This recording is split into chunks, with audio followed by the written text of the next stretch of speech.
Tinotenda Mwari Baba masikati ano. Hapo sipoma nkosi yetu emini loko. Mwari Baba washe wetu Yesu Kristo. Wa Yesu Kristo. Wakatuma muranda wake Paulo mwaja wa Afrika. Watuma imwenge ya Paulo mwaja wa Afrika. Pamazuva ano okupedzisira. Emalange nila ukupina. Kuti azorodze vanotenda. Mwana azopumuza amakolo ayo. Tinotenda Mwari kwazvo masikati ano. Hapo sipoma unkulunkulu kakulu. Wakatinzwira tsitsi. Wasizwira usisi. Nesuo. Nati. Vakanga vakarasika. Vakati silahekile. Tisina tariro youpenyu. Vakati singenayo ipilo. Tiri pakumanikidza kukuru. Vakati situkumezekile kakulu. Kwesimba romuvengi Satani. Emtukumezwa musatani. Asi Mwari wakatinzwira tsitsi. Kubana unkulunkulu wasizwira usisi. Akatuma Paulo mwaja wa Afrika muranda wake. Paulo mwaja wa Afrika. Kuti atidzidzise nzira. Kubana asifundise njira. Yatakafanira kufamba nayo. Kufanele sikambe ngayo. Kuti mweya yedu igowana zororo. Kubana imwe yetu itole kuthula. Panyika inouya. Kubana mhlabeni olandelayo. Afrika. Afrika. Haleluya. Iye tinotenda zveMwari. Hapo siyambonga unkulunkulu. Wakakamidza nyasha dzake. Wapinda njalo umusa wake. Pamazuva edu. Emalangeni etu. Kuti atizivise. Kubana asazise. Zvatakafanira kuita. Kubana sikweze. Kuti tiende mberi nevhangeri iyi. Kubana siqhubeke ngebandla leli. Afrika yedu. Afrika yedu. Haleluya. Nokuti musi wa 28 February 2020.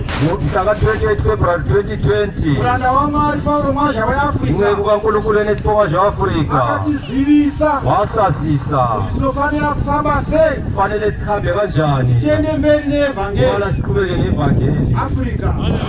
Nova ndo zvatisvitsa kwatiri nhasi. Kubana iko kusifikise namhlanje. Shoko rakati Alfred kushamisa mwaja. Ilizwi lathi Alfred kushamisa mwaja. Mkuru wedu kana tiri pachenji. Uyo mkhulu wethu masisenkonzweni. Shoko ratinotenda. Yilo ilizwi esilikolwayo. Ratiri kufamba mariri. Yilo esihamba ngalo. Nokuti izwi ramuranda waMwari Paulo mwaja Kubana ilizwi lemncweku kankulunkulu nesipoka zveAfrica. isupo mwaja weAfrica. Kuba thina upomwa zveAfrica. Takamuvimbisa. Samthembisa. Tikamuudza. Samtshela. Nemiromo yedu. Ngemlomo yethu. Iwe izwi rako. Ukuthi wena ilizwi lakho. Izwi raMwari. Ilizwi likaNkulunkulu. Zvose zvaunotaura. Konke okukhulumayo. Tichazviita. Sizakwenza. Nokuti ndezvechokwadi. Ukubana ngokweqiniso. Afrika. Afrika. Ndosaka tiri kwatiri nhasi. Yikho silapha namhlanje. Nokuti tinotenda Paulo mwaja weAfrica muranda waMwari. Ukubana siyathemba ukubana inceku kaNkulunkulu. Zvinopa neshoko guru. Ukubana kulelizwi elikhulu. Unofanira kubata ushe pakati pedu. Kufanele ukubamba ubuduna phakathi kwethu. Shoko ratinaro nhasi. Ilizwi esinalo namhlanje. Shoko rokuti vanhu vaMwari Ukubana abantu bakaNkulunkulu vanofanira kupfuurira mberi nokutenda. bafanele ukudlulela phambili ngokukholwa. Nokuti makazvionera pagwambwa. Ukubana lazibonela endaweni yasegubambwa. Ungano yakanga iripo. Umbuthano kati ukhona nekuteerera kwakanga kuripo nokumamela kati kukhona nemawandiro akadaro evanhu nabantu kati begcwele zvose zvakanga zvichifamba zvakanaka izinto kati zikhamba ngendlela efanele pasina mhirizhonga kati kungela ngxabano pasina kurwa kati kungela kuxabana paine rugare kati kunokuthula runobata moyo nokubamba inhliziyo runotaridza pachena ukubonisa egcekeni kuti vanhu vamwari fana abantu bakankulunkulu vari kupfuurira mberi nokutenda sipela phambili ngokukholwa iro ndoshoko ratinaro pano nhasi yinto ilizwi esinalo namhlanje rokuti vanhu vamwari fana abantu bakankulunkulu vakatenda kushoko ramwari abakholwa kulizwi likankulunkulu vanofanira kupfuurira mberi nokutenda fanele badlulele phambili ngokukholwa afrika nokuti Iridera Jesu Akazuba Semavira Zuba Yamebe Matanyemba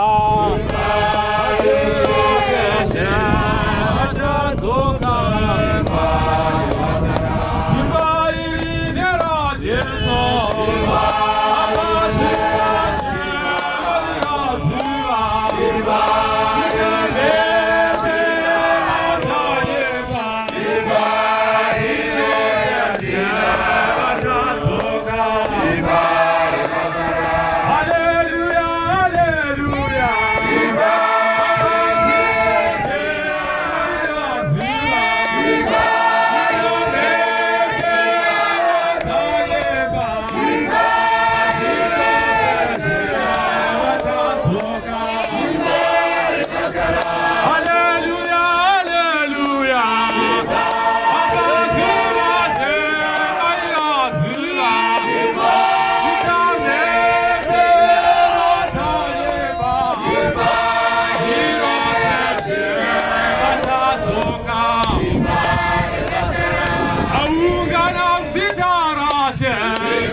Hallelujah!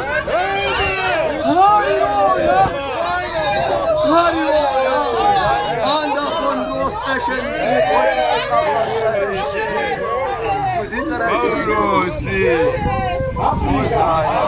Afrika ndo simba ratinaro iwo amandla asinawo rimwe vhangeri yaMwari amandla asevhangeli kaNkulunkulu simba ratakasirwa naIshe wedu Jesu Kristu amandla asanikezwa uJesu Kristu achitikuenda kuna Baba ukuthi siyahamba kuBaba kuna Baba tukapendwa mnyaradzi nokwenzela kuBaba luBaba umoya engcwele mnyaradzi ari pakati pedu nokuthula phakathi kwethu simba risingakundwe amandla angahlula lutho amanzwa richipupurwa pano engaze fakazwa manje lapha kuti ndakauya muchechi uno ndichibatiranwa ndisingagone kufamba abuya evangeli lapha ngakwazi ukuhamba asi auya kuno mberi namhlanje uze lapha ngaphambili vachizvikumbirira vega efakaza yedwa ndo simba rimwe evhangeri iwo amandla akhona kwivangeli leyi simba chiororo amandla amakhulu simba risingakundwe amandla angahlulwa lutho simba rinokunda kunyange mumatare amandla ahlula loba kunyange vana emakoti zvinafundo laba abafundileyo bahlulwa rinovashaisa zano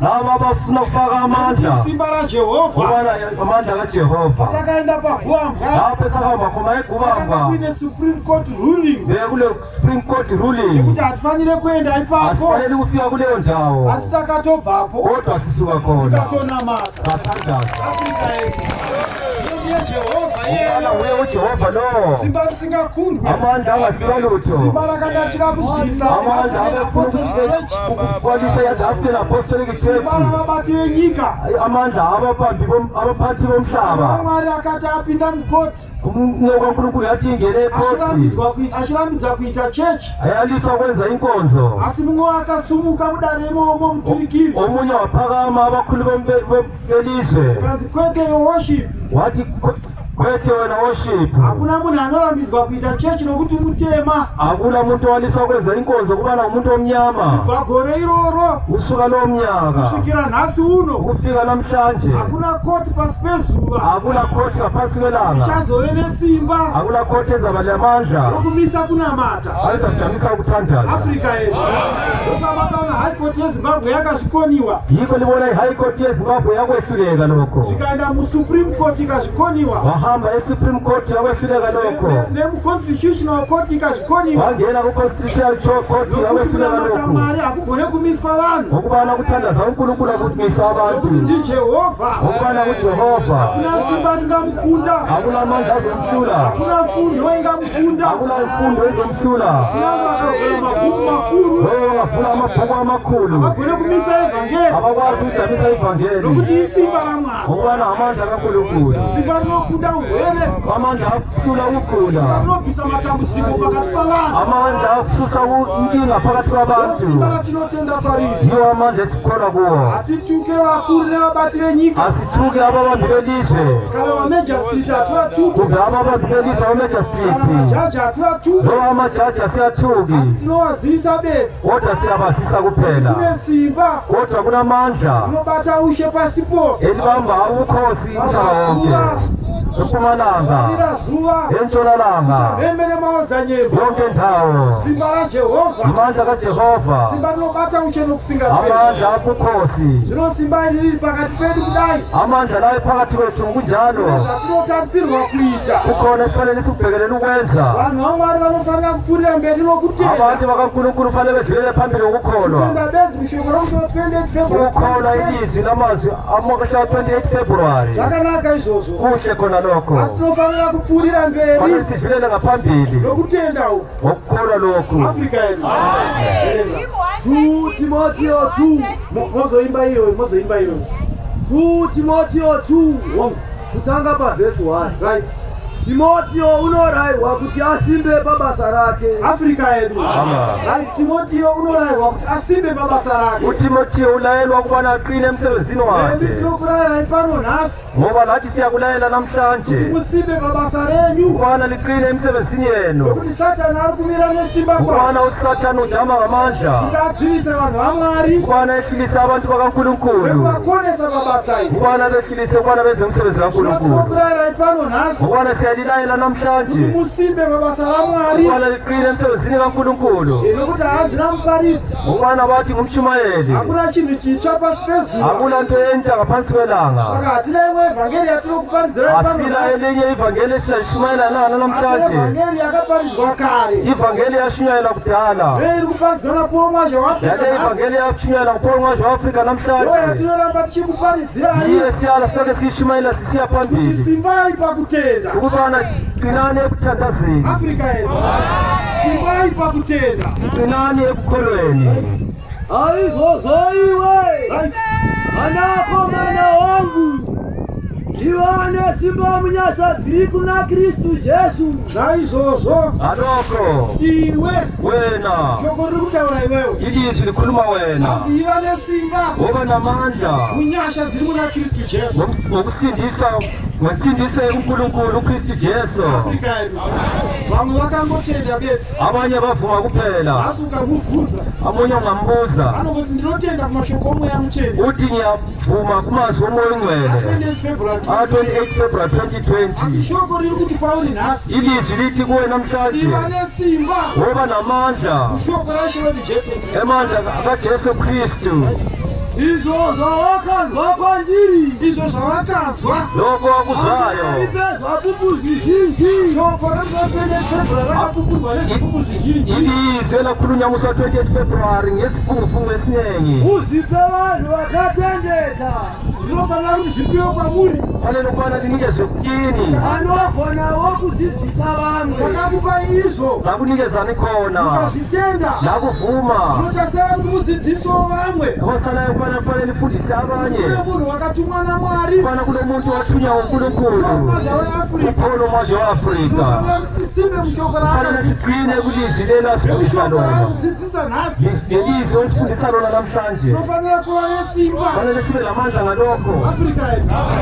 yes kwete kuti vanhu vanononoka kuuya pachechi ukuthi abantu bathatha kufika isikhathi emsebenzini muranda waMwari Paul Mwazha weAfrica umwe kwaNkulunkulu Paul Mwazha akati waAfrika musachinja zvinhu wathi lingatshintshi lutho zvazvakanga zviri lokho kade kukhona ngazvirambe zvakadaro ngaayele kuloke kunjalo kusvikira pakuguma kwenyika kufika umhlaba uzokugcineni zvinohanzivai nesimba ngoba ninamandla munyasha dzeishauri Jesu ngomusa kamsindisi Kristu utambudzike pamwe setereni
Afrika.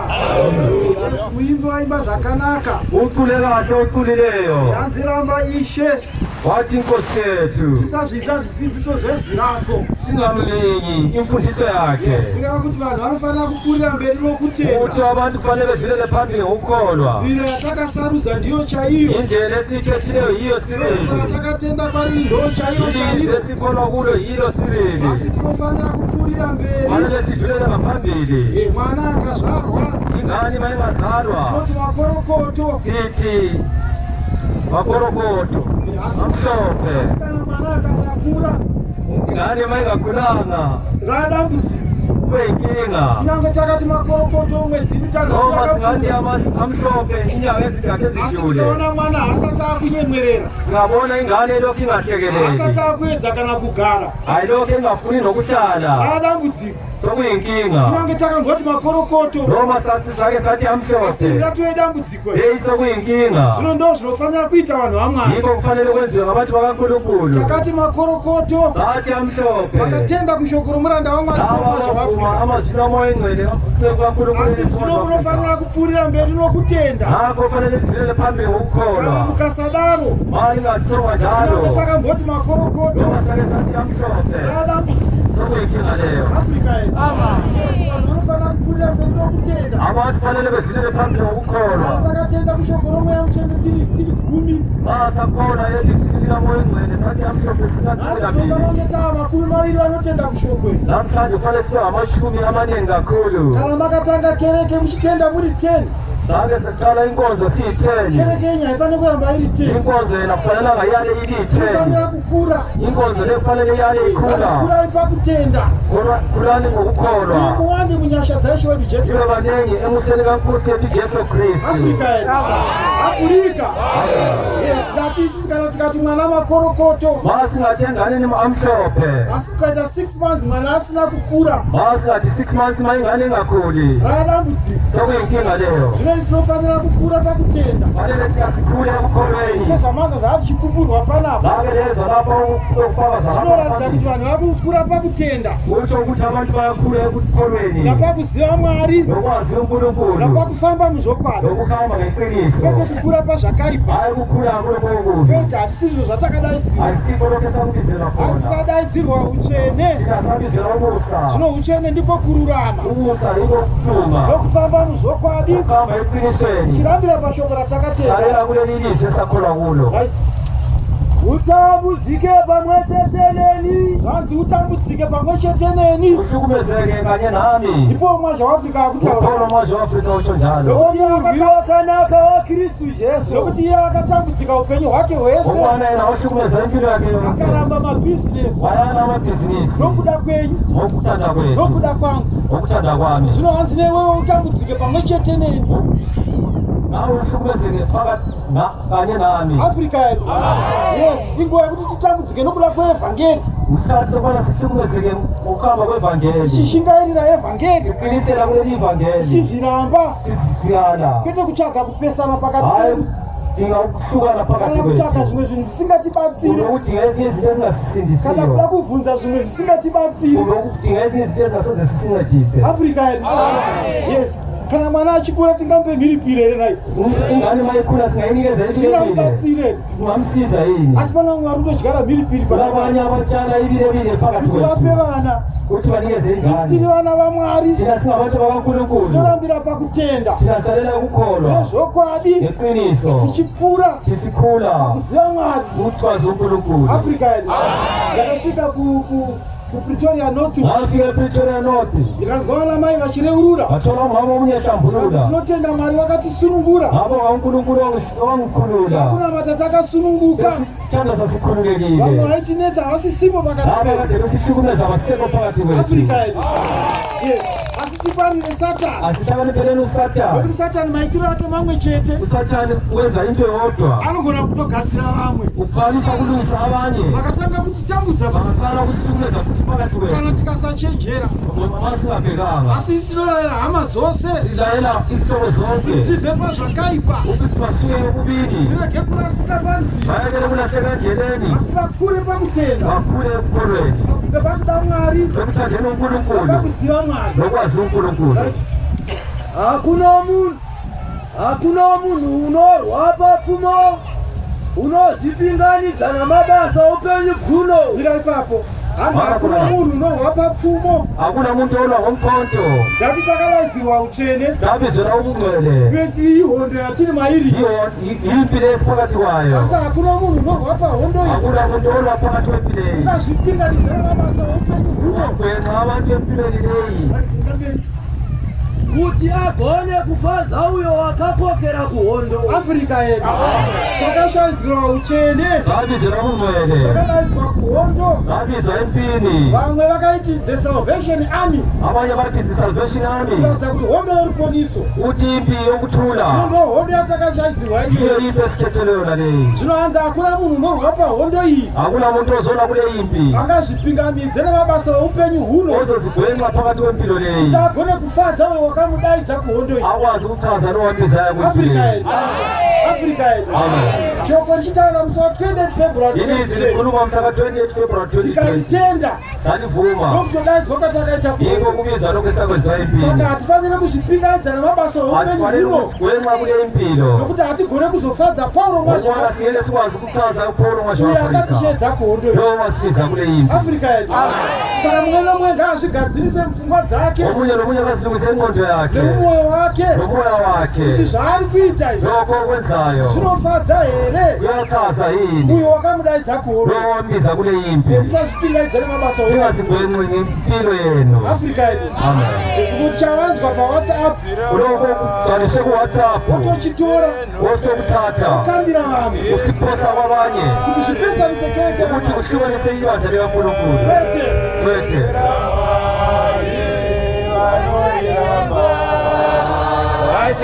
Vachaparadzwa izwi renhume, izwi raMwari, izwi renhume, izwi raMwari, izwi renhume, izwi raMwari, vanorirama. Vachaparadzwa izwi renhume, izwi raMwari, izwi renhume, izwi raMwari, izwi renhume,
Africa. Hallelujah. Yes, inzwira nunge poma zhawa Africa. Ilizi ndowatunyayo poma zveafrica. Inzwira Mwari. Ilizi rikankulunkulu. Vose vanoritera vachaponiswa. Bonke abalikhonwayo Asi bazopoliswa. vanoramba vachaparadzwa. Kodwa labo abaliyalayo bazochithwa. Africa yedu. Yes, ndochokwadi. Yilo iqiniso. Sedza munhu anopona kana kuti achaparadzwa. Lo uzopona kumbe uzochithwa. Saka mumwe nomumwe anofanira kuzvisarudzira Omunye ufanele azikhethele. nokuzvigadzirisa mwoyo make Nokulungisisa inhliziyo yakhe. kuti akafanira kufamba sei muimba Ufanele yaMwari. ahambe kanjani endlini Ndati kaNkulunkulu. takadaidzirwa utsvene, Sabizela ubungcwele. hatina kuzodaidzira kuzorwa Asibizelanga ukuzolwa. kana kuzovhivhana sezvisina kurayirwa. Kumbe uzoxabana lokho okungalayelwanga. Africa yedu. Yes, vanhu vanofanira kugadzirisa mwoyo yavo Abantu bafanele ukulungisa inhliziyo zabo nendangariro dzavo, nengqondo zabo. varambire pakudzidzisa kwaPauro. Hayi ekufundiseni izipoko Ndati shoko zveafrika. ratinaro nhasi Yithi ilizwi esihlanu namhlanje nderekupfuurira mberi nokutenda, yelokudlulela phambili ngokukholwa. nokutistiriwe kuenda mberi, Ngoba thina singabantu abaqhubekela hatisi phambili. wekudzokera shure, Asiko bantu bokubuyela emuva. nokuti tsumo yapoma zhava yaAfrica Ukubana isaga sikapoma zveafrika. ndeyekuti Africa forward, Africa forward. backwards never, Backwards never. forward ever. Forward ever. Africa yedu. Yes, ndonzera ratinofamba nayo. Iyo indlela esikamba ngayo. Hatitsauke kurudyi kana kuboshwe Asipambuki kwesokunene kana kutsvaka kwesokudla. imwe dzidziso. Kumbe kudinga enye imfundiso. Tinotera dzidziso yemuranda Silandela wamakomwa imfundiso kwaile zveAfrica. zipoma zveafrika. Mweya yedu yotoponiswa. Imoya yeti ipoliswe. Hatitsvake zvimwe Asidinge okunene. kana zvikaita sezvakanaka Vamwe zvakanokwenza kana kuhle. tisina kubva kuna pomwa Vamwe zveAfrica zvivangopoma zveafrika. hatinei nazvo. Asinako Isi noko. tinotenda kuti pomwa zveAfrica Tina muranda siko waMwari, wakwana poma zveafrika imwe uye kuti shoko kukankulunkulu. raanodzidzisa Ilizwi alifundisayo. ndoratinofamba mariri, Yilo ilizwi esikamba uye kulo. tichafamba mariri kusvika paguma Ngalo kwenyika. sizahamba umhlaba waziyefika emgcineni. Verenga vhesi yoyo.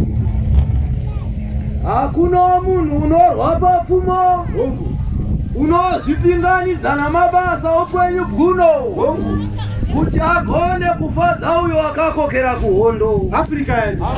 Shoko rakanaka, shoko roupenyu. Ilizwi elihle, ilizwi lempilo. Hakuna munhu unozvipinganidza namabasa oupenyu Hakuna muntu ozigwenxa ngemisebenzi emihle. akazogona kufadza uyo wakamukokera kuhondo. Lo ozofanele ukubana ozochaza lo wamkhokhela kule Ndati yimpi. takadaidzirwa utsvene, Sabizela ubungcwele. saka hatifanire kuzvikanganisa namabasa oupenyu. Manje akufanelanga sizixabanise ngempilo leyo. Ukulwa, Kupesana, ukuhlukana, kutukana, ukuthukana. hasifanire kubata ushe pakati pedu. Akufanelanga ubambe ubukhosi phakathi Nokuti kwethu. takadaidzirwa utsvene Ukubana thina sabizela kuti ubungcwele. mweya yedu igona zororo munyika Ukubana yaMwari. imoya yethu ithole ukuthula kumhlaba lo. Pana angarambe shoko here. Kukhona inozala ilizwi leli. Africa yedu.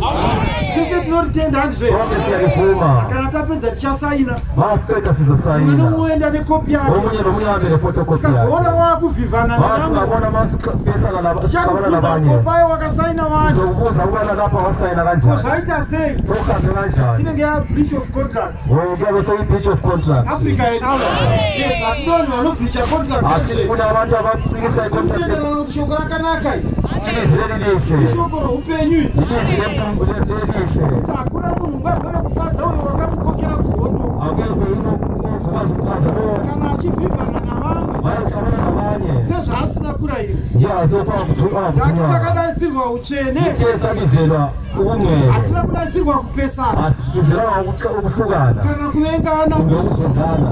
Africa yedu takadaidzirwa utsvene, Sabizelwa ubungcwele. saka ngatitsvake utsvene, Asitiyeni ubungcwele. tigare nekufamba mahuri. Sihlale sihambe phakathi kwabo. Africa yedu sezviri kuita vamwe vamanzwa panapa, Maseza ndiyalaba ibashe lapha. nekuti ivhangeri yakanga kuzosurungura vanhu Ngoba ivangeli le yathunyelwa ukuzokhulula abantu. isa mumatambudziko echivaisa muupenyu. Ubakhipha enhlungwini Asi ubafaka pana vanhu empilweni. vakandoona ndichishungurudzwa, Nalaba abangibona ngihlupheka. ndichirohwa. Ngitshaywa. Africa yedu hanzi vakandibvunza kuti munonamata here, Vangibuza ukubana uyathandaza yini. tikanzi aiwa uyai kuchechi, Wathi uze enkozweni. hanzi izvi zvinondana nerugare, Khathesi manje senginekuhlala kahle. handicharohwa. Angisatshaywa. Ndozvatakadaidzirwa, Yikho esakubizelwa thina lokho. kwete kuti ukafamba ukasangana nevanhu Hayi ukuthi uma uhamba uhlangana nabantu wakutanga lapha. kudzaura kuti chechi dzedu dzambiri. La uqala ukuhlangana nabantu utshela abantu ukubana amatshetshi semabili. Ndozvatakashedzerwa here. Ayisikho lokho esakubizelwayo. Udzai vanhu vauye kuruponiso, Uzana abantu babuye ensindisweni. vanorohwa marokesheni Laba mudzi kuna batshaywa vakesheni vavachiri kuvana ujesu kristu ukona Kauye kuzozorora mu vakuye kuzopfumura lapha Africa yedu. Ukati kudzaro kuchechi dzambiri. hayi kuchera abantu valama vadza semavindi Na chechi dzambiri. hayi Chechi imwe chete. chechi yodwa African Apostolic Church. african apostolic church Africa yedu. Hati zvavakanga vakubva pamudanda ava vavepfuma kumusangano kuEaster. eeaster Pamurandinda. vati sevefika emurambinda Pamuzi muna mwera hari. vati kuwera malahle Kwazambuka rakamanikana. lapho kwakusanganisane Izwi khona rakati Yes, African Apostolic Church. the african apostolic church Rikati vaapostola vechi vapostola veAfrica. abapostola Ndo beafrika chechi yatiri mairi. iyo inkosi Imwe yesikule manje chete. eyodwa Number 1. number 1 Inopa vanhu kuzorora. iyeza abantu ukuthula Munhu anga achisekwa nelocation umuntu rwose. besekwa ilokeshini yonke Achishungurudzwa. ehlukumezwa Murume kana adhakwa. kubana indoda yakhe Kana mayisejakiwe vamwe varume kubhawa. wayichawa amanye amadoda ebhawa Oyapedzera shungu kumukadzi. okuyeqedelela ulaka lwakhe endlini Ndoma yakhe zveAfrica kwaya kuti vanhu vavo vane umazwe waafrika kuzorora. wabuya kubana abantu abathole ukuthula Ndova manzi vanga vachipembera pa. buya kade ehlambulula ngalesi sikhathi lapha Ndozvatakadaidzirwa. yinke sikumizelo lokho Africa yedu. Hatina kudaidzirwa kuzopesana. izelo uzohlukanisa ngaphakathi Takadaidzirwa kuti nyika yose iponiswe. zandizelo ubana umhlaba wonke uthole ukuthula Jesu vataura achitiye. ngoba ujesu wakhuluma isithi Vaite vachone zvokwadi. ayenzeni babe ngokulunga iqiniso Nokuti shoko renyu zvokwadi. ngokubana iqiniso liqiniso Iye Jesu akataura pachake achitiye. ujesu wakhuluma ngokwakhe esithi Ndakauya kuti makwai angu ave noupenyu. ubuya ukuthi izimvu zami zibe lempilo Uye kuti ave naho hwakawanda. abe lempilo enkulu Zvanzi wandiwane wawana upenyu. ongitholele uthole impilo Africa yedu. Afrika. Nomunhu kana achivhivhana navamwe haasongezwi korona. Hapana korona yavanhu vanovhivana nevamwe handi zvenyu. hakuna ingxabano ebantwini Masizwa bababhoyi. Hakuna korona Africa yedu. hakuna Kana korona muchivhivhana nevamwe hakuna vanixabana nabanye korona inopiwa vanhu vanozviramba. ikorona inikezwa abantu abaziyanayo Vanoparidza evhangeri. abatshumayela ivangeli Vachidaidza hama kurugare. bebiza ihama isihlobo ngokuthula Africa yedu. Munhu aifamba akabatiranwa. uba umuntu ahamba ebambe ngaphakathi Oshedzwa kuruponiso. ebizweni ekuthuleni Ese zvakaitwa kumaboko andi pamira. okwenziwa emabopani lapho Vanhu vouya vakufara mani. abantu babuya sebenenjabulo lapho Vakusekerera. sebehlekelela Ndozvamakadaidzirwa. yinto sikubizele lokho Kwete kuvhivhana nevamwe. hayi ukuxabana nabanye Kwete kutumira mameseji hayi anopesanisa ukuthumela kereke. amameseji ahlukanisa inkonzo Africa yedu. Tarisa zvakanga zvakaita guvabwa. kangena lokhana bekezele kubambwa Ibasa ratingatambe naro rero. imisebenzi esingadlala ngawo yini lo Africa yedu. Ruponiso rwerwo. ikuthula Asi lokho vamwe havazvioni. abanye abakuboni lokho Vanongotsvaga kuti vangadyara sei kupesana pakati pavo. balokho bedinga ukubana singaxabana njani Hanzi zvino hanzi hakuna korona. abathi hakuna kuthula Inopfekedzwa vanhu vakadaro. hakuna korona engagqokiswa abantu ngokunjalo Nomunhuwo Mugoimba iroro. nomunhuwo Nemunhuwo kana achivhivhana navamwe kana achivhivhana Hayi, navamwe. xabana. haasongezwi korona. Hongu. Asi kana asina kuvhivhana sezvaakarayirwa. Africa yedu. Amen. Kuvhivhana kunotenderwa njere. Asi pane kwakarayirwa. kuna lokho okuvunyelweyo Hanzi ufanira kuvhivhana sezvakarayirwa. Africa nalokho yedu. okuvunyelwayo Kuvhivhana kuti handi kutorana handi yekupi kusowe. umemana sithi asihambeni siyethandaza Maibiro acho panapa ukaona. ukuthula kwakhona uma ungakubona Unotoona kuti timu inopinda masoweni. ungabona ukuthi ithimu leyingena emasomo Maibiro acho unotoona kuti maibiro ayakaita. la ungabona ukuthi hakuthula lokhu Sowe rakapedzisirwa kare. la iso lathulwa kudala Africa yedu. Amen. Ngativhivhanise zvakarayirwa. asinemenini ndokutona esakwenziwayo Zvinovera vabedzi kuti ngatifambise zvakadii. kata kwafamba ivhangeli Hazvimbonetsi zvevhangeri. akuhluphile kokwevhangeli Kutenda nokuteerera. Kunzwa nokuita. ukwenza ukulunga nokwenza Gedhe padenga. igedi phezulu Africa yedu. Murimi unobate basa. Africa yedu. Amen. Afrika. Murimi unobate basa. basa. umlimi obamba umsebenzi ndiye unofanira kutanga kudya zvibereko. Mira kwa Afrika yedu. Murimi unobate basa. Ndiye unofanira kutanga kudya unofanira kukala adye lokho akulimileyo. Afrika yedu. Kana ukasebate basa unongotaura zvevamwe. Maungafamba umsebenzi ukhuluma kwabanye. Pavanenge vakudya mudie zvakarima ngesikhathi sebesidla ukuthi hayi noma sebevunile. asiwe muromo wakadi hawo. Kodwa umlomo unawo. Wakaoma Afrika yedu. Hanziwe murimi unobate basa ndiye unofanira kutanga kudini. Umsebenzi unofanira kukala ukudla. Afrika yedu. Yes. Ndezvo vanoshingaira izvi. Yiko qiniselani vantu. Vanozviramba. Lava vaziyalayo. Vanozvipira. Lava vazinikezayo. Vanoona kutambudzika kwevamwe. Lava vaona kuhlupeka kwabantu. Vovabata ruoko. Vevabambe isandla. Kuti handi kuchisipiri chimwe chete chakasara. Asambe esizibeni lesi sokugcina sasalayo. Asi vanhu vakufara. Namhlanje abantu Asi sebenenjabulo. vanhu vane rugare. Abantu sebenokuthula. Nokuda kwevhangeri iyoyi. Ngokuthanda kwevangeli leli. Afrika yedu. Rimwe dambudziko nderekuva senior. Abantu enye inkinga ikhona ukuba ngusenior. Vanoziva kuti vasenior dzimwe nguva kunokuita dambudziko. Ukuba ngusenior kwesinye isikhathi kuba kuthiwa kube nenkinga. Pansi paya motangirwa nezvirema nechi. Izilima lezipofu. Afrika yedu. Munhu akapinda nezuro akutodi akumhanya. Umuntu ongena ezolo sekijima. Iwe wakangochengeta usenior. Wena ulokho ugcine usenior. Iswi parakataura paenda inepo. Uthi ilizwi lapho khuluma khona bengikhona. Hapana msangano wandisina kupinda panamba 40 seconds. Akula msangano ongazange ngingene e47.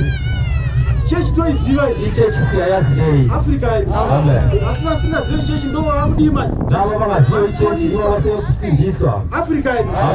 Tinofanira kuziva chechi handi. Fanele siyazi inkonzo. Asi tinofanira kukura pakudini. Fanele sikhule ekukholweni. Tikavhenganisa kuziva kwedu. Singaxabanisa ukwazi kwethu. Nokutenda. Nokulunga. Zvinotibatsira. Kuyasisiza. Afrika yedu. Amen. Asi tikangoziva bedzi. Singazi. Tisingakure pakutenda. Singakhula ekukholweni. Asitibatsire. Akusisindisi lokho. Afrika yedu. Amen. Afrika. Haleluya. Funga zvandinoreva. Funga zvinorehwa izvi. Abanga lokho kukhulunywayo. Nokuti cheu chakupa kunzwisa pazvinhu zvose. Kana ukazvifunga. Mama kucabanga lokho. Jehovha Mwari uchakupa kunzwisisa pazvinhu zvose. Jehovha uNkulunkulu uzokunikeza konke. Afrika yedu. Nokuti Mwari unobatsira munhu anozvipira handizve. Ngoba uNkulunkulu uceda umuntu ozisindisa. Kuteerera kuvimba naJesu. Ukulalela uJesu. Ndiyo nzira yekuwana rufaro muupenyu. Yiyo indlela yokuthola injabulo. Afrika yedu. Yes. Kuteerera kuvimba naJesu. Ukulalela uJesu. Yekuwana rufaro muupenyu. Yiyo indlela yokuthola impilo. Zvanzifunga zvandinoreva izvi. Cabanga lokho engikutshoyo. Afrika yedu. Ndo zvinogona kutibatsira vana vaMwari. Yikho uzokwazi ukusindisa abantu Kwete baNkulunkulu. kurwa. Hayi ukulwa. Kwete kupesanisa kereke. Hayi kuxabanisa inkonzo. Kwete kudyara kupesana pakati pevanhu. Hayi gcwalisa amanga. Afrika yedu.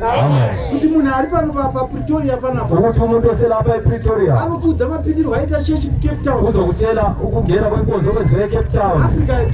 Zvese word for word Afrika Konke yedu. ilizwi nelizwi. Wobva atokuudza vana Mwari nevasina variko kuCape Town. ezokutshela nalaba abakade bengena nkulunkulu eCape Town. Zvingatibatsire. Abelisisiza kaloku. Afrika yedu. Kuteerera kuvimba nani? Ukulalela uJesu. Ndiyo nzira yekuwana rufaro muupenyu. Yikho ukuthola ukulunga empilweni. Afrika yedu. Tinongodaro bedzi hatiite dambudziko. Kwenza njalo asinankinga. Tinorarama setiri kudenga asi tiri panyika. Singaphila ingani sisezulwini sisemhlabeni.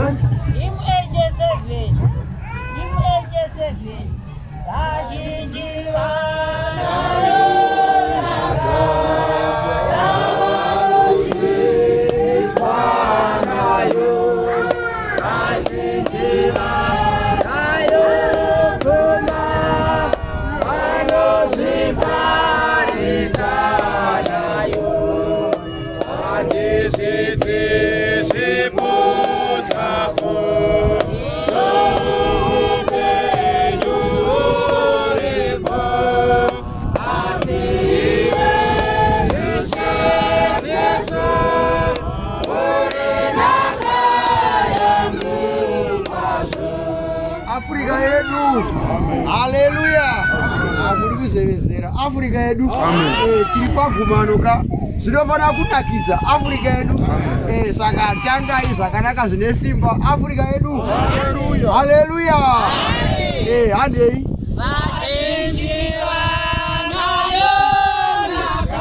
tangai futi mazokoro nazo.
Siyabonga abathuli.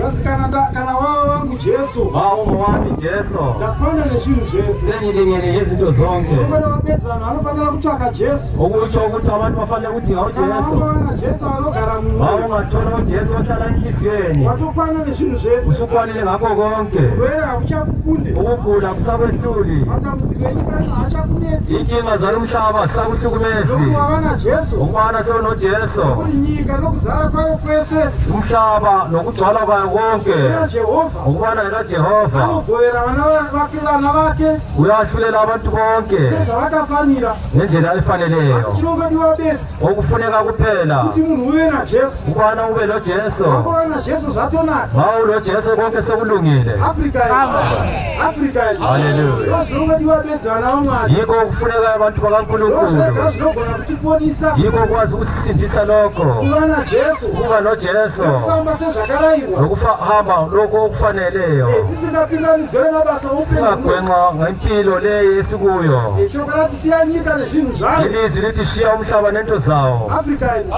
Utarire kuna Jesu. Ubheke kuJesu. Ufambe maari. Uhambe kuye. Urarame uri maari. Uphile kuye. Iye uchakupa lugare. Yena uzokunikeza ukulunga. Nekuti lugare anarwo. Ngoba ukulunga ulakho. Akatidaidzira. Lokho akubizela khona. Akati uyai kwandiri mose makaneta makaremerwa. Uzani lonke lithwele ubunzima. Chakuzorodzai. Ngizaliphumuza. Takaona kuzorora muevhangeri. Ngakho sithole ukuphumula. Yakatumirwa pomazha waFrika. Leli ivangeli lathunyelwa uphokozo Asi waAfrika. kuzorora kwedu kwawedzerwa. Namhlanje ukuphumuzwa Shoko kwethu rabharataura kugezelwe. 28 February. Ilizwi lakhuluma mhla ka-28 February. Zvinoisi vanotenda kumashoko aya. Thina esibonga kumazwi Tine lawa rugare. silokuthula. Afrika yedu.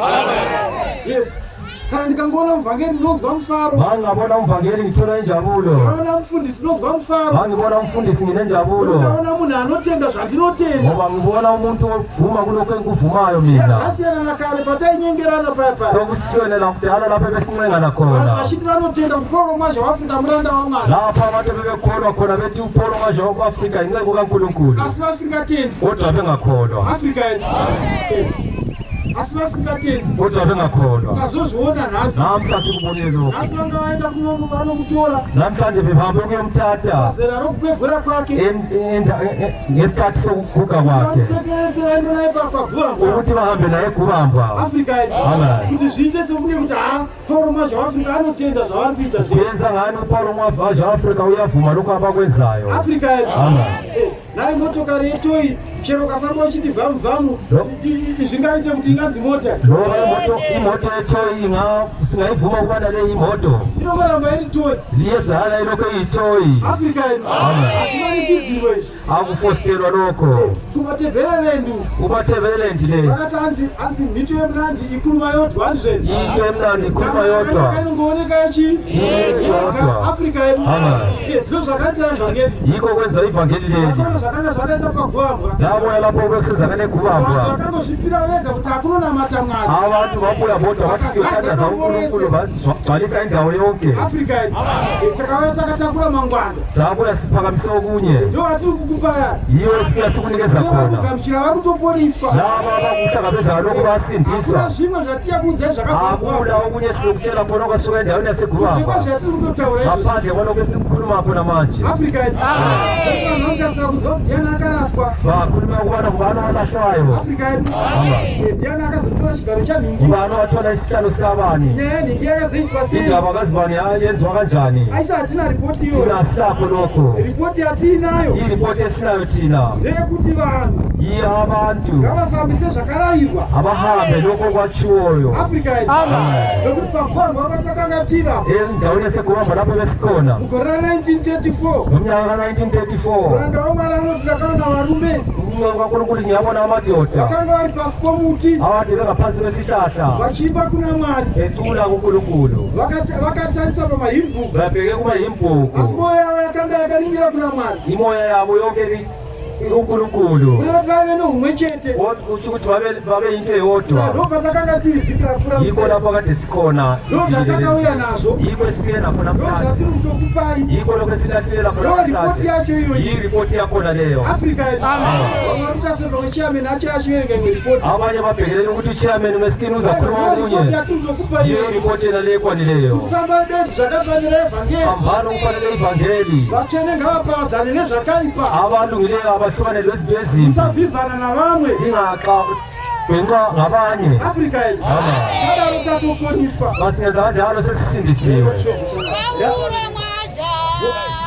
mozoimba ini mozoimba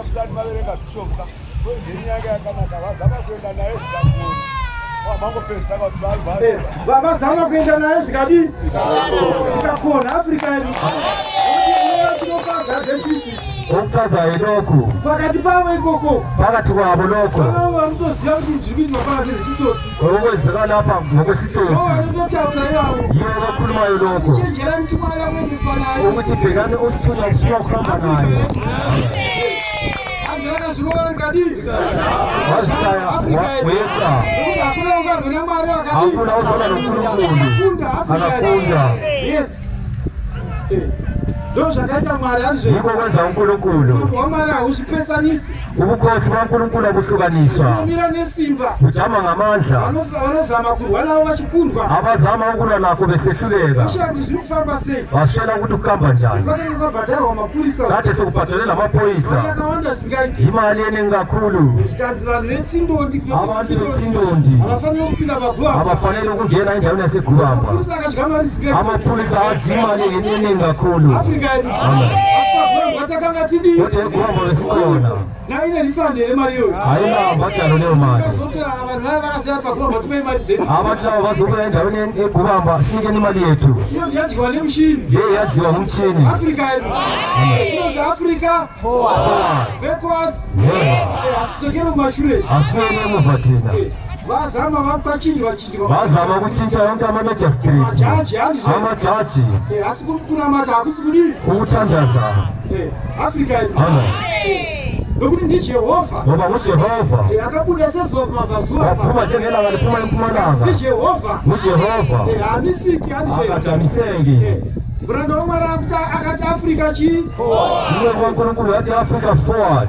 Moti yacho haina reverse gear. Imoto yakona haina reverse gear. Africa inongoenda chibe ikamba kupera. Ndovhangeri yamuri mairi. Evhangeri sikuyo namhlanje le. Asi vamwe havasati vazwisisa. Abanye vakakuzwisisiroko. Africa ava funga zvinhu izvi bhuku riri kutaura. Taura pangani ibhuku leli liyakhuluma. Uzwisise. Ikuzwisise. Ufare mazviri. Ijabule ngakho lokho. Africa ava hai mai vakasvika kauya panapa zviita zvokuva. umama lomoke lapha isithi Nevaya vaiti ndairohwa. nalava lovesithi wachaywa. Vataure zvekunotimba. Ngavatshela ngebeauty Vanokuva vasingaiti. bazokuchaya kakhulu. Africa ava ndiJehovha. uJehova Hanzi kana vachiudza vana vaIsraeri. vaitshela abantwana Asi base-Israyeli kana mukandiramba. bari banyala Hanzi mabwanogona kumuka akarumbidzani. amandla akavuka edumise Africa uNkulunkulu. handiti vakuzoona panapa. Selikubonile manje Vanhu vakati vasinobvira vaziva Paul mwacho waAfrica ndiyani.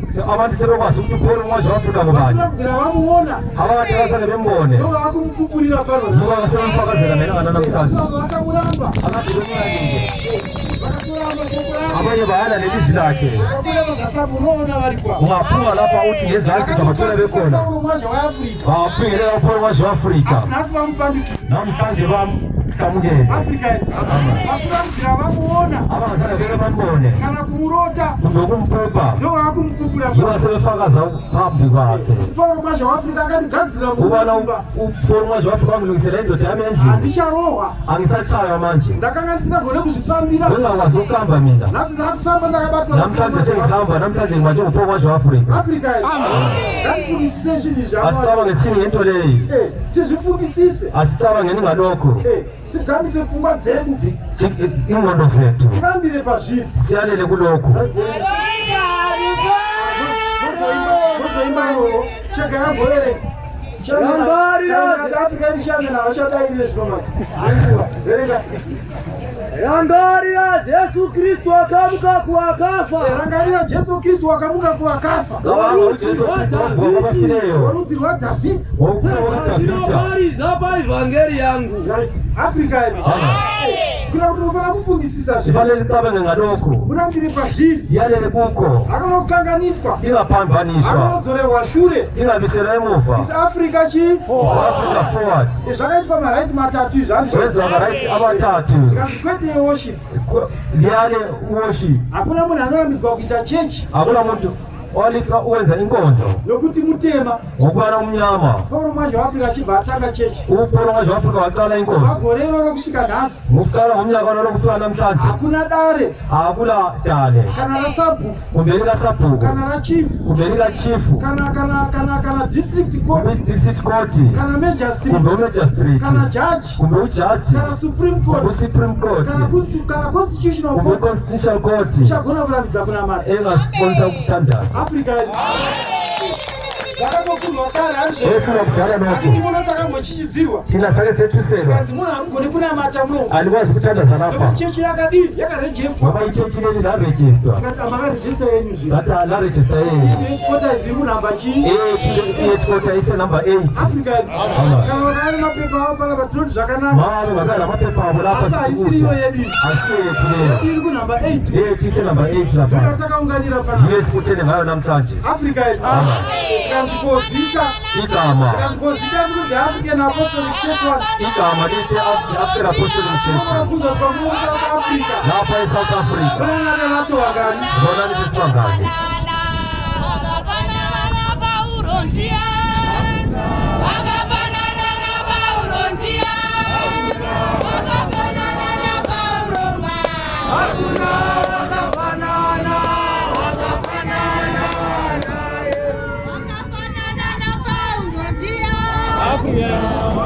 achimba zvakanaka mavamba makanyanya mufaro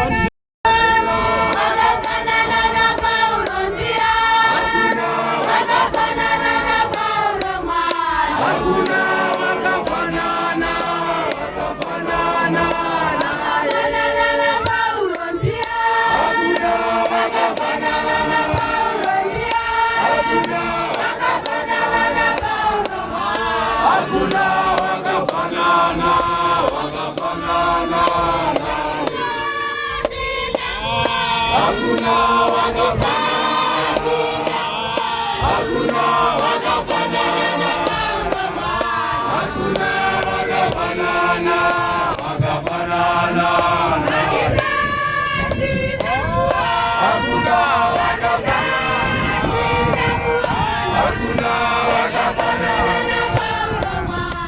hakuna wakafanana naye. Hakuna wakafanana na Yesu ndiye. Hakuna wakafanana na Yesu. Hakuna wakafanana na Yesu ndiye. Hakuna wakafanana na Yesu ndiye. Hakuna wakafanana na Yesu. Hakuna wakafanana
Afrika.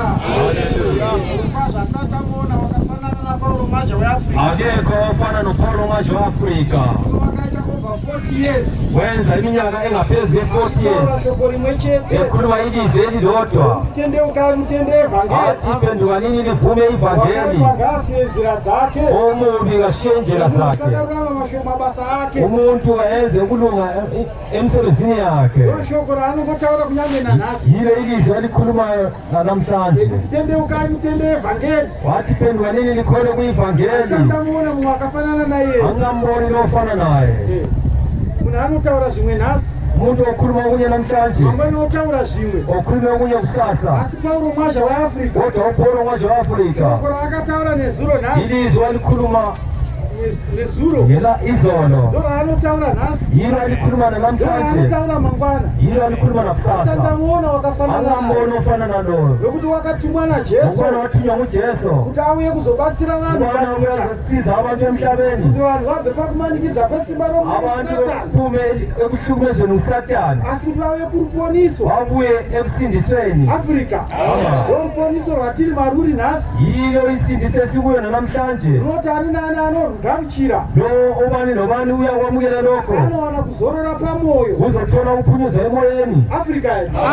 Ino ndo shoko ratinaro pamwe. Yilo ilizwi esinalo namhlanje. Lokuti vanhu vanofanira kupfuurira mberi nokutenda. Abantu bafanele badlulele phambili ngokukholwa. Nokuti isi hatisi wokudzokera shure. Ukubana thina sibabantu bokubuyela Tine emuva. kupfuurira mberi. Thina singabantu bokudlulela ngaphambili. Afrika yedu.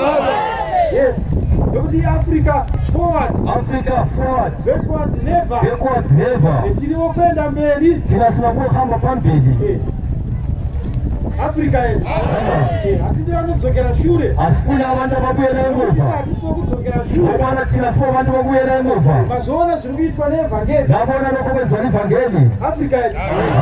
Zvakutoitirwa kuti zvisimbise imimi masiniya masi. Sokwenzela ukubana liphiliseni lamasenior. Nokuti pana vamwe vachiri kumubvunza kuti zvandakatenda ndizvo here izvi. Hakuna abanye abasasakuza pano kubona lokho bakukholwa yikho yini. Kana musingatendewo nezvizvi Mali ngakholwa ngalokho. una kuzotenda nei Ufuna kuzokholwa ngani? Afrika kuti munhu aisekwa nerukition rwose Ukwana umuntu ayehleba ilocation yonke. nhasi ane rugare Namhlanje selenjabulo. akutonzwira tsitsi murume wake Sezwela indoda yakhe usizi. auyewo kumupolisa Ukuthi naye size ekusindisweni. kuti aifamba akabatiranwa Ubana ahambe ngendlela nhasi efanele. akuzvifambira ega. Namhlanje sesihambela yedwa. Kana musingatendewo naizvozvi Mali ngakholwa ngalokho. muchatendawo nei Lizavuma ngani? Afrika yedu Amen. zvaifanira kutibatsira Bekufanele kusisize lokho. kutisimbisa Nokusiqinisa. kuti nzira yatiri ndo yechokwadi. Ubona indlela sikuyo ngeqiniso. Afrika yedu Amen.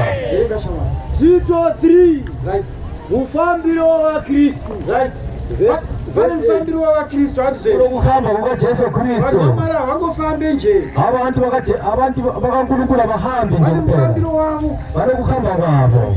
Verse 8. right Isoko razokwadi. right Isoko razokwadi. right Uye ndinoda kuti usimbe kwazo. Usimbise kwazo zvinhu izvi. nhanzi ndinoda kuti usimbe kwazvo Afrika Funa yedu umwana uqine kakhulu. nditito nhanzi ndinoda kuti usimbe kwazvo Funa Afrika ukuthi yedu uqine kakhulu. vanhu vamwana vafanire kuwedereka Abantu handizve bakaNkulunkulu abafanele kuteka. kuti munhu anoti haapinde munamato Kuti agene umthandazo. kurwadzano haendi Kumanyano kangeni. munamato kugamuchira sabata haapindi Umthandazo ukuthi anoze sabata kangeni. sabata anokuti ndiri kubasa Kusabata uthi ngisemsebenzini. Afrika yedu Amen. asi ndinoda kuti usimbe kwazvo Ufuna ukuthi uqine namhlanje. right Isoko razokwadi. right Uye ndinoda kuti usimbise kwazo zvinhu izvi. right Nokuti avo vakatenda Mwari right vatsanzere kuti varambe vachiita mabasa akanaka. vira ipapo Afrika yedu Amen. avo vakatenda Mwari Labo abakholwa kuNkulunkulu vanofanira kuchenjera bafanele ukubana baqaphelisise. varambe vachiita mabasa akanaka Bana belokhu besenza imisebenzi elungileyo. Afrika yedu hati mazuva zvinoreva shoko Yezwa okutsho ilizwi. hati munofanira kuchenjera Lifanele liqaphelisise. murambe muchiita mabasa akanaka Lale lokhu lisenza imisebenzi elungileyo. kudzora hama kubva mukutambudzika Ukuphendula izihlobo ekuhluphekweni. chivaisa kuupenyu Yafaka ekukhanyeni. nokudzora vakarasika Liphendula labo abalahlekileyo. chivaratidza nzira Libabonisa indlela. ndo zvamunofanira kuramba muchiita izvi. Yikho kufanele likwenze lokho. Right. Ndizvo zvakanaka. uye zvakatonaka Zvinobatsira vanhu. zvinotobatsira vanhu Yasindisa abanye. Afrika yedu hanzi zvinobatsire chi vanhu Yasindisa abanye. hazvinombo zvinobatsira vapostori Asi zvinobatsire chi vanhu Yasindisa abanye. vamanzwa vanga vachipupura Yabeza labo akade befakaza lapha. vakanga vari vanhu handizve Kade bengabantu vakabatsirwa basizwa. ezvinova vapostori Namhlanje sebangamapostora. hanzi zvinobatsire chi Yasiza abantu. vanhu vakasikwa naMwari vanobatsirwa neshoko ratiri mariri Abantu abadala uNkulunkulu kuyasindisa. zvinohazvo zvamunofanira kuramba muchiita Yikho kufanele liyale likwenza njalo. nokuti zvinobatsira vanhu Ngoba kuyasindisa abantu. Afrika yedu Amen. kwete kuudza vanhu zvinokanganisa rutendo rwavo Hayi ukutshela abantu izinto ezizophambanisa ukukholwa kwabo. sezvandakasangana nemumwe Njengoba ngihlangana nomunye lapha. kuda kumuparidzira evhangeri Ufuna ukumshumayela evangeli. munopinda chechi Hathi ngena liphi ibandla. the African Hathi Apostolic the African Apostolic Church. ipi yacho Yipi yakhona. Afrika yedu Amen. inoti akaudzwa nevamwe vedu Kosho ukuthi ukhona omunye wamtshela phakathi kwethu chechi lapha. dzambiri Ukuthi amachechi chechi semabili. imwe chete Ichechi iyodwa. Afrika yedu Amen. the The African Apostolic Church Apostolic Church. ndozvatinofanira kuudza vanhu Yikho kufanele sikutshela abantu lokho. nokuti zvinovabatsira Kuyabasindisa. Afrika yedu Amen. right Asi right unzenge mibvunzo youpenzi. asi unzvenge mibvunzo yeupenzi kune mumwe mubvunzo wekuti unobvunzwa so unochaya kuziva kuti Kune minye imibuzo oyibuzwayo. unobatsira here Ubuzo ukuthi alo ubuzo lo wasombuzo oqondileyo. Afrika yedu hanzi unzvenge mibvunzo ipi Kufanele uyinzenge imibuzo enjalo. Afrika yedu Amen. hamunoiziva Ngiyayazi. mubvunzo wekuti ukabvunza unyatsoona kuti uyu mubvunzo uyu kauyu khona minye imibuzo ukuthi alo mbuzo asombuzo olungileyo. Afrika umvunzo usingakubatsire. Umbuzo wasezokusindise. Unjenge. Akuna munhu akambosungwa kuti ati handizive. Akuna muntu wakabotshela ukuthi angazi. Afrika nokuti zvinoita matsotsi anoda kurasisa vanhu. Akhona amatsotsi asefuna kulahlisa abantu. Anoyachita seasingazive. Abuye sezangani akakwazi. Sezakaita mumwe muvhangeri. Owenza munye umvangeli. Ari ikoko. Ukona khonalo. Hanzi ndoda kuziva kuti sei chechi dzakazoita mbiri. Ufuna ukwazi ukubona kwayo amachechi aiza amabili. Ndakati iwe usaka uri kunamata kupe zvino. Mina ngambuza ngathi wena manje uthandaza kuphi? Zvikanzi ku-BOT. Wathi ku-BOT. Saka uri kubvunzei manje. Manje ubuzani into iyoyo? Afrika yedu. Zvine ani munhu anobvunza ari kumba kwano. Kungcono ubuze usendlini yakho. Kwete wakatosarudza une nzira yako yauri kufamba nayo. Hayikhona ubuze usendleleni yowahamba ngayo. Ndingakupindure mubvunzo repa. Ungakuphendula yini umbuzo? Nokuti nzira yako unotowe nani? Nayo. Una indlela yakho olokonayo. Hanzi unjenge mubvunzo ipi? Njenga imibuzo efana naleyo. Ukateerera munhu ari kukubvunza mubvunzo iyoyo. Ungalalela umuntu okubuza imibuzo efana naleyo. Achakanganisa kutenda kwako. Uzokuphambanisa ekukholweni kwakho. Njenge mubvunzo yechi? Njenga imibuzo yokulema. Afrika yedu.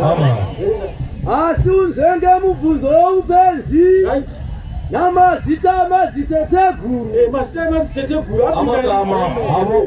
Maziteteguru kuudzwa zvimwe zvinhu zvakare kare. Kucherwa into zakudala. Zvisina chazvinokubatsira. Kuwela into zokusiza ngakho. Afrika yedu.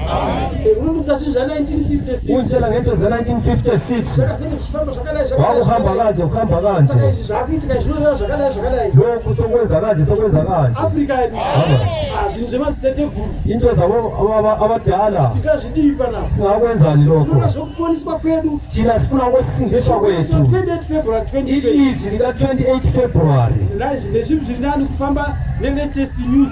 Kungcono ukuhamba ne-test news. Kana kuti kufamba nenyaya dzakare kare. Ukuhamba nendaba zakudala-dala. Ngatiudzwe zviri latest zvinotiponesa. Asi izweni lokukutsha okusisindisayo. Kuti kumayema uku kuna mai vairohwa nemurume. Ukuthi tiye kumayema kuna muntu oveshawa indoda. Vakaparidzirwa namai Sungani. Wachunyezwa kumama waSungani. Nhasi vakufara. Namhlanje senenjabulo. Vakanga vasingagone kufamba kumabopani. Omunye bengakwazi ukuhamba emabopani ngale. Nhasi vakumhanya. Namhlanje segijima. Afrika yedu.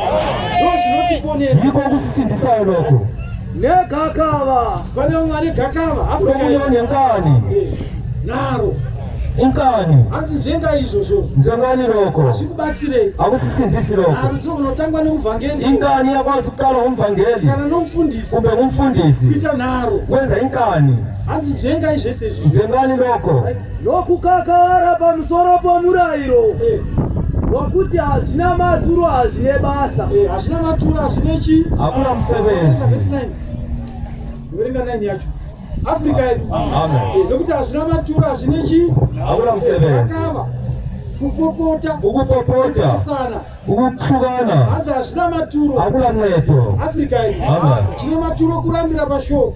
Okunencedo kwalela ilizwini. Nokukura pakutenda. Nokukholwa ekuthandazeni. Nepakuziva Mwari. Nokwazi uNkulunkulu. Nokurambira pazvokwadi. Nokwalela eqinisweni. Ndozvinoponisa. Yikho okusindisayo. Masoko. Masoko okupedzisira nokuonekana. Right. Verse 14. Right. Vanhu vedu ngavadzizewo kuramba vachiita mabasa akanaka. Afrika yedu. Amen. Tiri vanhu vaPaulo mwaje Singabantu bakaPaulo manje waAfrika. Ndati hatina imwe ripoti yatichakupa iyi ndio ripoti yekuvamba. Ayikho enye iripoti esinika yona. Iyi ripoti yekuvamba. Hanzi vanhu vedu. Abantu bethu. Right. Hanzi vanhu vedu ndi. Vanhu vedu ngavadzizewo kuramba vachiita mabasa akanaka. Dzidzai kuramba muchiita mabasa akadii. Abantu abafundi wala besenza imisebenzi emihle. Kuti vabatsire pakushayikwa zvinofanira kuvapo. Kuti vabatsire pakushayikwa zvinofanira kudii. Pane zvinhu zvinofanira kuva pakati penyu apani. Asi zvinotadza kuvapo nokuda kwokuti vanhu havasi kuita zvakadii. Dzidzai kuitawo zvakadii. Ndanowenza izinto ezinhle. Kuti varege kuva vanhu vasine zvibereko. Tofanira kuva vanhu vane chi? Vane zvibereko. Abane zithelo. Kuimba akati hanzi ngandibereke chi? Mapudzi. Ngandibereke akuze enduramo nekururama ukulunga Afrika yedu tinofana kuva nezvibereko fanele sibe nezithelo tinotenda Mwari ngapho siyambonga uNkulunkulu nokuti shoko iri rinogona kutiponisa ngoba ilizwi leli siyakwazi kana ukusindisa tikafamba mariri masingahamba kulo tikagara mariri masingahlala kulo toramba tidzidzawo kuita zvakanaka singala sitoke sifunda okuhle Afrika yedu tinonhasi tapiwa zvemukana wokutanga namhlanje sinikezwe ichansi yokuqala semuimba achiti nomculi ecula esithi wakagumburwa pane nzira wayecashula endleleni nenzira yokuyedzwa nendleleni yokulingwa akapiwe ruregerero anganikezwa ukulunga kakare zvoshamisa kuyamangalisa lokho Afrika yedu kuda pamwango uchiita zvimwe zvinhu zvinopesanisa kereke ukati senza izinto ezidlulisa ibandla wako nenzira yekuti wabona wacashulwa asi yokulingwa wapiwe chi ruregerero namhlanje unikezwe uxolo ikuba tifambe muzvokwadi namhlanje lilanga lokuthi sishambe Sifundisisa kuita ngeqiniso zvakanaka. sicabangisisa tichidzora hama panzira yakarasika siphendula laba abalahlekileyo imwe yedu igoponiswa panyika imwe yethu ino ikwazi ukusindiswa emhlabeni Afrika Haleluya. ishe akombore kusakola marake zvinonokusika pena